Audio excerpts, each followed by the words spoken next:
మీ ఎలాంటి వ్యాపార ప్రకటనలకైనా వెంటనే మా ఛానల్ సంప్రదించండి. అందరికి నమస్కారం. నేను శిరీష. ఈరోజు మనతో పాటు ఉన్నారు ప్రముఖ ఆధ్యాత్మికవేత్త, జ్యోతిష్య పండితులు రవిశంకర్ శర్మ గారు. గురుగారితో మాట్లాడదాం. గురుగారు నమస్కారం. నమస్తే అండి. గురుగారు, జనవరి మాసం ప్రారంభం అయిపోయింది. సో ముఖ్యంగా సింహరాశి వారికి ఎలా ఉండబోతుంది, ఎలాంటి జాగ్రత్తలు తీసుకోవచ్చు అంటారండి? సింహరాశి వారికి ఈ యొక్క నెల మనం గమనించినట్లయితే కొన్ని విషయాల్లో అనుకూలమైనటువంటి ఫలితాలు కూడా పొందగలుగుతారు. ముఖ్యంగా చెప్పాలంటే వైవాహిక జీవితంలో కొంచెం స్తబ్దుగా ఉన్నటువంటి వారి యొక్క జీవితంలో సానుకూలమైనటువంటి ఫలితాలు పొందగలుగుతారు. జనవరి 13వ తారీఖు నుండి శుక్రుడి యొక్క గోచార రీత్యా తన యొక్క మార్పు యోగకారకమైనటువంటి ఫలితాలు కూడా పొందగలుగుతారు. ఈ యొక్క సంవత్సరంలో మెయిన్గా వచ్చేటప్పటికి అంటే ఆల్మోస్ట్ కొత్త సంవత్సరంగానే చెప్పచ్చు. ఈ యొక్క సంవత్సరంలో అంటే 2026లో మొదటి నెలలో వచ్చేటప్పటికి రాశిలో ఉండేటువంటి విద్యార్థులకి అనుకూలమైనటువంటి కాలంగానే చెప్పచ్చు. గురువు యొక్క సానుకూలమైనటువంటి స్థితి రాశిలో ఉండేటువంటి వారికి మెయిన్గా ఫ్రెండ్స్ అండ్ రిలేటివ్స్తో ఒక బెటర్ రిలేషన్షిప్ అనేది ఇవ్వగలుగుతుంది. అదేవిధంగా వచ్చేటప్పటికి పిల్లల యొక్క ఎదుగుదల సానుకూలమైనటువంటి ఫలితాలు కూడా ఇవ్వగలుగుతుంది. పిల్లలకి ఒక మంచి పేరు ప్రఖ్యాతులు రావటం, వారు పార్టిసిపేట్ చేసేటువంటి పోటీల్లో వారికి ఒక మంచి ప్రైజ్ రావటం అనేది మానసికమైనటువంటి ఆనందాన్ని కూడా ఇవ్వగలుగుతుంది. ఈ రాశిలో ఉండేటువంటి వారికి ఫైనాన్షియల్గా చాలా సపోర్ట్ అనేది పొందగలుగుతారు. ఈ యొక్క స్టార్టింగ్ జనవరి మంత్లో అనుకూలమైనటువంటి కాలంగానే చెప్పచ్చు. అదేవిధంగా వచ్చేటప్పటికి ఈ రాశిలో ఉండేటువంటి ఆరోగ్యపరంగా ఎవరైతే చిక్కులు సమస్యలు అనేవి కొంచెం, ఎందుకంటే గత నెల ఎలా ఉందో కొంచెం ఇంచుమించు అలాగే ఉంటుంది. మెయిన్గా వయోవృద్ధులు ఎవరైతే ఉంటారో, అంటే ఏజ్ ఓల్డ్ పీపుల్ ఎవరైతే ఉంటారో ఆరోగ్యపరంగా సమస్యలు ఎదుర్కొంటున్నటువంటి వారికి కొంచెం అలాగే ఉంటుంది. ఎందుకంటే ఈ రాశిలో ఉండేటువంటి వారికి జన్మరాశిలో కేతువు మరియు అదేవిధంగా సప్తమంలో రాహువు, అష్టమంలో శని సంచారం జరుగుతుంది. అష్టమ శని ప్రభావ రీత్యా కొంచెం జాగ్రత్తలు అనేవి తీసుకోవాలి. మెయిన్గా హెల్త్ రిలేటెడ్ విషయాల్లో జాగ్రత్తలు, ఇరుగు పొరుగు సఖ్యత విషయంలో అనుకూలమైనటువంటి విషయాలు కొన్ని ఏవైతే ఎవరితో అయినా ఏదైనా ఒక విషయం మాట్లాడేటువంటి విషయాన్ని అందరికీ షేర్ చేసుకున్నప్పుడు దానిలో కొన్ని జాగ్రత్తలు ఉండాలన్నమాట. ఆ విషయంలో ప్రతి విషయాన్ని ఓపెన్గా అందరికీ చెప్పడం వల్ల ఏమవుతుందంటే సీక్రెసీ అనేది ఉండదు. మన విషయాలే తెలుసుకొని మన మీద రివర్స్ అయ్యేటువంటి జనాలు ఉండేటువంటి ఈ యొక్క కాలం కాబట్టి ఆ విషయంలో జాగ్రత్తలు ఉండాలి. అదేవిధంగా అప్పు ఇచ్చేటువంటి విషయంలో, ఎవరికైనా డబ్బులు అప్పులు ఇచ్చేటువంటి విషయంలో ఈ రాశి వారు జాగ్రత్త ఉండాలి. ఎందుకంటే అష్టమంలో శని యొక్క దృష్టి ధనస్థానం మీద ఉందన్నమాట. సో డబ్బులు ఇవ్వటమే కానీ డబ్బులు తీసుకొచ్చుకోవడం అనేది వీళ్ళ వల్ల కాదు. అదేవిధంగా రిలేషన్షిప్లో కొంచెం బెటర్గా ఉంటుంది 13వ తారీఖు నుంచి. కానీ 13వ తారీఖు ముందు మటుకు కొంచెం జాగ్రత్తగా ఉండాలి. ఎందుకంటే రాహు యొక్క ప్రభావం అనేది ఉంది కాబట్టి రిలేషన్షిప్స్ విషయంలో కొంచెం జాగ్రత్తలు అనేవి తీసుకోవాలి. మరియు అదేవిధంగా వచ్చేటప్పటికి ఫైనాన్షియల్గా అసిస్టెన్స్ కూడా మనం చెప్పాలంటే ఫైనాన్షియల్గా మూవ్మెంట్ ఎలా ఉంటుందంటే 13వ తారీఖు తర్వాత నుంచి కొంచెం ఫైనాన్షియల్ మూవ్మెంట్ అనేది, మొబిలిటీ అనేది వస్తుంది. డబ్బులు రావటం, ఖర్చు పెట్టడం అదేవిధంగా ఉంటుంది. కానీ ఫస్ట్ 2 వీక్స్ అనేది కొంచెం జాగ్రత్తలతో తీసుకోవాల్సినటువంటి టైంగా చెప్పచ్చు. మెయిన్గా బిజినెస్ చేసేటువంటి వారికి చాలా ఆచిచూచి వ్యవహరించాలి. భారీ ఇన్వెస్ట్మెంట్స్ కానీ ఎక్కడైనా పెడుతున్నప్పుడు వారి యొక్క స్వజాతకంలో ఎటువంటి గ్రహస్థితి నడుస్తుంది అనేటువంటి విషయాన్ని తెలుసుకున్న తర్వాత పెద్ద ఇన్వెస్ట్మెంట్స్కి వెళ్ళాలి. మీరు కొంతమంది స్పెక్యులేషన్స్లో స్టాక్స్లో ఇన్వెస్ట్మెంట్ చేస్తుంటారు. ఇలాంటి ఇన్వెస్ట్మెంట్స్ విషయంలో జాగ్రత్తగా ఉండాలి. ఎందుకంటే నాకు ఈ మధ్య ఒక కాల్ వచ్చింది. 1 crore రూపీ, ₹1 లాస్ అయిపోయాడు మొత్తం in a span of 1 month.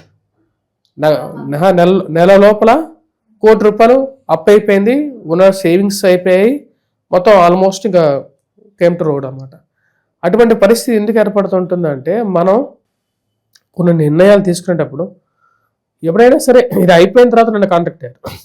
ఇప్పుడు మనం అవ్వకముందు మనకు ఒక కన్సల్టేషన్ తీసుకొని ఒక కాంటాక్ట్ అవ్వచ్చు కదా. ₹1 ఎక్కడ, ఒక కన్సల్టేషన్కి ఇచ్చే 2,000 ఎక్కడ? సో 1,000-2,000 రూపాయలు ఖర్చు పెట్టేసేసి ఎవరైనా ఒక మంచి జ్యోతిష్యుడి దగ్గరికి వెళ్ళి మన జాతకం ఎలా ఉందని వివరాన్ని తీసుకున్న తర్వాత ముందుకు వెళ్ళొచ్చు కదా. అది తీసుకోకుండా ₹1 మళ్ళీ ఎలా సంపాదించగలుగుతారు? ఆ విషయం అయిపోయిన తర్వాత నాకు ఇప్పుడు లోన్ వస్తుందో రాదా అని చెప్పి నన్ను అడిగారు. ఆ ₹1 అప్పు తీర్చడం కోసం మళ్ళీ లోన్ వస్తుందా రాదా అనేటువంటి క్వశ్చన్ అడిగాను నన్ను. అంటే చూడండి, అంటే మనిషి ఆలోచన శక్తి అనేది ఎలా ఉంటుందంటే ఒక్కోసారి తెలియకుండానే రాంగ్ డైరెక్షన్లోకి తీసుకెళ్తూ ఉంటుంది అన్నమాట. ఇటువంటి విషయాల్లో జాగ్రత్తగా ఉండాలి. మెయిన్గా ఈ సంవత్సరం అంటే రాబోతున్నటువంటి 2026లో మొదటి నెలలో తీసుకోవలసినటువంటి మంచి నిర్ణయాలు ఏవైతే ఉంటాయో అంటే జనవరిలో చాలా ఇంపార్టెంట్ డిసిషన్స్ తీసుకోవాలనుకుంటారు ప్రతి ఒక్కరు. కొత్త సంవత్సరం రాబోతుంది, కొత్తగా కొన్ని దురలవాట్లు వదిలేయాలి, మంచి అలవాట్లు మొదలుపెట్టాలి అని చెప్పి అనుకుంటారు. ఈ యొక్క సంవత్సరంలో ఈ రాశిలో ఉండేటువంటి వారికి అష్టమ శని ప్రభావం ఉంది కాబట్టి కొన్ని మంచి నిర్ణయాలు తీసుకోండి. అనవసరమైనటువంటి అంటే మన జాతకంలో లేనటువంటివి, కొంతమంది స్పెక్యులేషన్స్లో బాగా సంపాదిస్తారు, కొంతమందికి జోదం బాగా ఆడతారు. అందుకని చెప్పి మనం కూడా జోదం ఆడలేం. వారి జాతకంలో వారికి ఉన్నటువంటి టాలెంట్ ప్రకారంగా వారు సంపాదిస్తారు. మనం అందరూ చేస్తున్నారు కాబట్టి మనం అదే అందరూ టిఫిన్ సెంటర్లు పెడుతున్నారు కాబట్టి మనం కూడా టిఫిన్ సెంటర్ పెడితే మన టిఫిన్ సెంటర్లో ఎవరు తింటారు? మన టిఫిన్ సెంటర్లో మనమే తినాలి కూర్చొని. కాబట్టి మన జాతకంలో ఏముందో, మనం ఏం చేయాలనుకుంటున్నామో ఆ విధంగా మనం చేసుకుంటే జీవితం అనేది పరిపూర్ణం అవుతుంది, ప్రశాంతంగా ఉంటుంది. ఈ యొక్క మొదటి నెలలో వచ్చేటప్పటికి హెల్త్ పరంగా కొంచెం కాషియస్గా ఉండాలి. ఎందుకంటే మెయిన్గా వచ్చేటప్పటికి ఇంపాక్ట్ అయ్యేటువంటివి కాళ్ళకి, కీళ్ళకి, మోకాళ్ళకి నొప్పులు, జుట్టు రాలిపోవటం, సమస్యలు అనేవి కొంచెం ఎక్కువగా ఉంటాయి. అదేవిధంగా వచ్చినప్పుడు దానికి తగినటువంటి జాగ్రత్తలు, పరిహారాలు అనేవి చేసుకోవాలి. వాటితో పాటు రిలేషన్షిప్స్ విషయంలో, ఎందుకంటే ఇవి జనరల్గా ఈ రోజుల్లో ఎక్కువగా చాలామందిని ఎఫెక్ట్ చేస్తున్నటువంటి ఇష్యూస్ ఏంటంటే ప్రేమ, దాని తర్వాత వైవాహిక జీవితంలో సమస్యలు. ప్రేమించుకున్నటువంటి వాళ్ళు విడిపోరా అనేటువంటి క్వశ్చన్కి పెద్ద క్వశ్చన్ మార్కే ఉంటుంది. అలా ఏం లేదు కదా. ఇప్పుడు ఎంతమందిని ప్రేమించుకుంటున్నారు? ఇప్పుడు వాళ్ళ జీవితంలో ఒకటే ఉంటున్నారా, లేకుండా వాళ్ళ వయసు పెరిగే కొద్దీ ఇంకొకరు కూడా రెండోసారి, మూడోసారి కూడా జరుగుతుంటుంది. మొదటిసారి ఎందుకు బ్రేకప్ అయింది అనే దానికి సెకండ్ టైం, ఫస్ట్ దానికి ఆన్సర్ అనేది ఉండదు జనరల్గా.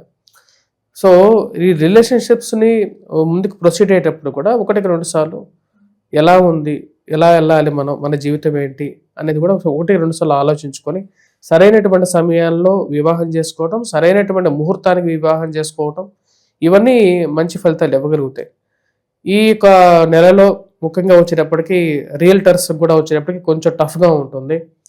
రియల్ ఎస్టేట్లో ఉన్నటువంటి వారికి కూడా సరైనటువంటి సమయంలో మూమెంట్ అనేది రాకుండా కొన్ని మెయిన్ ఇంపార్టెంట్ డీల్స్ గురించి ప్రయత్నం చేసేటువంటి వారికి కొంచెం నిరాశగా ఉంటుంది.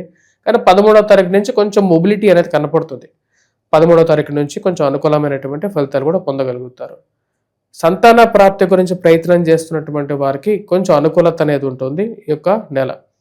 ఈ నెలలో మనం గమనించినట్లయితే కుజుడి మీద గురువు యొక్క దృష్టి ఉందన్నమాట. కుజుడు గురువు పరస్పర వీక్షణ అనేది ఉంది.